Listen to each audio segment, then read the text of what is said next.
প্রশ্ন বিচিত্রা চ্যানেলে তোমাদের সকলকে স্বাগতম জানাই। আশা করি তোমরা সকলে ভালো আছো।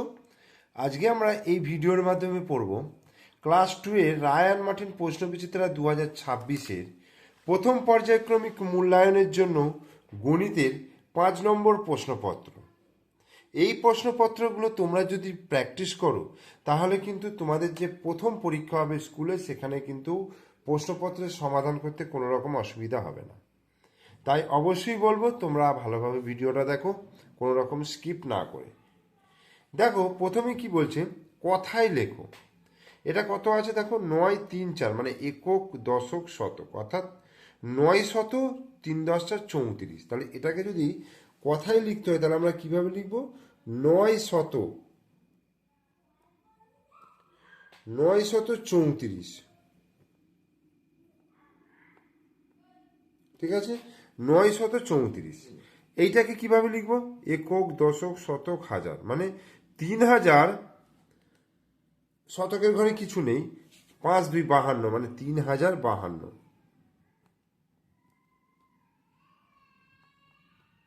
3052। এরপরে সংখ্যায় লিখতে বলছে 505। 505 মানে 505, 505। 7301, 7301। দশকের ঘর ফাঁকা, যেহেতু দশের ঘরে কিছু বলেনি সেই জন্য। এরপরে আমরা 3-এর দাগে চলে আসছি। দেখো, সঠিক উত্তরটি নির্বাচন করো। 1 মিনিট সমান 30 সেকেন্ড, 50 সেকেন্ড, 60 সেকেন্ড। আমরা কি জানি, 60 সেকেন্ডে 1 মিনিট হয়, তাহলে 60 সেকেন্ড অ্যান্সার হবে। একটি আধুলি সমান 25 পয়সা, 50 পয়সা, 100 পয়সা। আমরা 50 পয়সাকে বলি আমরা আধুলি।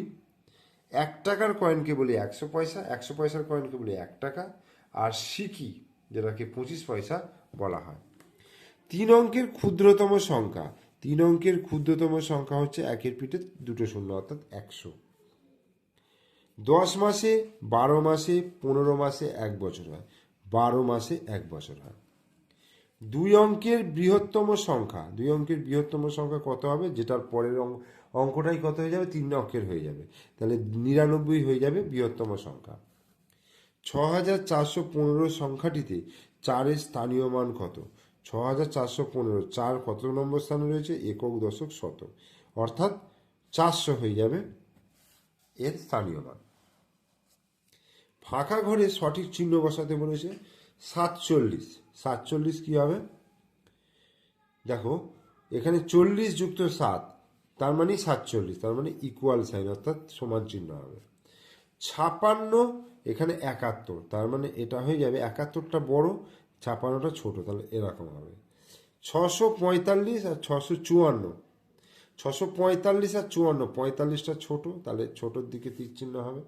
আর 401, 390, তাহলে 401টা বড়, তাহলে 390-এর দিকে সোচালো দিকটা হবে। এইবার নির্দেশ মতো উত্তর দাও, যোগ করো। যোগ করলে কি হবে, দেখো 7 আর 3-এ 10-এর শূন্য, হাতে কত 1। 8 আর 1-এ 9, 9-এর 5-এ 9, 10 11 12 13 14, এই 1 10 4 14। এইবার এইখানে দেখো 4 থেকে 5 বিয়োগ করতে হবে। 4টা তো ছোট, 4টা তো ছোট, তাহলে কি করব, 8টা কেটে আমি 7 করলাম, তাহলে এখান থেকে 10 এখানে নিতে হবে, তাহলে 10 আর 4-এ 14 নেব, তাহলে 14 থেকে 5 বিয়োগ করলে 9 হবে, মানে 5 6 7 8 9 10 11 12 13 14, 9। আর 7 থেকে 2 বিয়োগ করলে 5। এবার গুণ করবো, দেখো এখানে একটা শূন্য আছে, এটা যদি এক লাইনে গুণ করতে যাই তাহলে শূন্যটা বসাবো, আর এই 15 দুগুণে 30 এইরকম করে দেবো, তাহলে 300 হয়ে যাবে, মানে 5 দুগুণে 10-এর শূন্য, আর এখানে 2 1 2 3। এটা যদি একবারে করতে যাই, আর যদি একবারে না করে দুবার করতে যাই তাহলে 5 0 0, 5 দুগুণে এইটা হয়ে যাবে 10, ঠিক আছে 10। এবার এইখানে একটা শূন্য দিলাম, তাহলে 1 0 0 1 2 2, তাহলে এটা যোগ করলে কত হয়ে যাবে, 2 রেখে 3, 300। 9 দিয়ে করলে 9 1-এর কাছে যাচ্ছে না, তাহলে 15-ওর কাছে নিয়ে যেতে হবে, তাহলে 9 1-এ 9, বিয়োগ করলাম 9 ক দিতে 15, 6 দিতে 3 নামলো, ঠিক আছে, তাহলে 6 9 54 7 9 63। বোঝা গেল? তাহলে কত উত্তর হয়ে গেল? 17।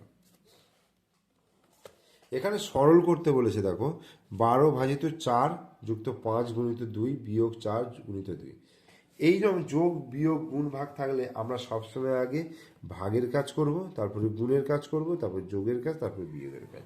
তাহলে ভাগের কাজ আগে করবো। তাহলে 12কে 4 দিয়ে ভাগ করলে 4 3 12 যুক্ত 5 গুণিত 2 বিয়োগ 4 গুণিত 2। এবার গুণের কাজ দেখো, এখানে আছে আর এখানে আছে। তাহলে 3 যুক্ত 5 দুগুণে 10 বিয়োগ 4 দুগুণে 8। এই হলো। এইবার 10 আর 3 যোগ করলে কত? 10 আর 3 13, 13 বিয়োগ 8, 13 থেকে 8 বিয়োগ করলে আর 9 10 11 12 13, 5 দিতে। তাহলে এটা অ্যান্সার হয়ে গেল। এরপরে 7 দাগে দেখো, 6 4 1 অঙ্কগুলি দিয়ে গঠিত বৃহত্তম এবং ক্ষুদ্রতম সংখ্যার যোগফল কত? দেখো 6 4 1 দিয়ে বৃহত্তম সংখ্যা কত হবে?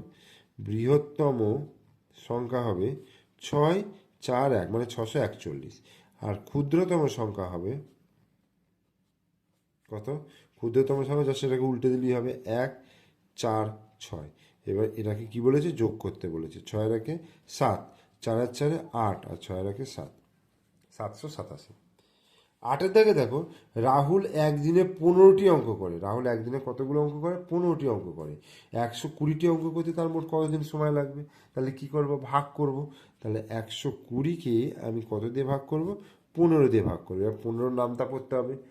15 1 15, 15 দুগুণে 30, 3 15 45, 4 15 60, 5 15 75, 6 15 90, 7 15 105, 8 15 120। তাহলে 8 15 120 মিলে গেল শূন্য। তাহলে কদিন হচ্ছে? 8 দিন সময় লাগবে। অতএব 8 দিন সময় লাগবে। ঠিক আছে? তাহলে 5 নম্বর গণিতের প্রশ্নপত্রটা করিয়ে দিলাম। ভালো করে প্র্যাকটিস করো পরীক্ষার জন্য। ভিডিও ভালো লাগলে লাইক করো, কমেন্টস করো, শেয়ার করো। আর আমার চ্যানেলে নতুন দর্শক হলে অবশ্যই চ্যানেলটিকে সাবস্ক্রাইব করে দিও, পাশে থাকা বেল আইকন প্রেস করে দিও। ওকে, থ্যাংক ইউ।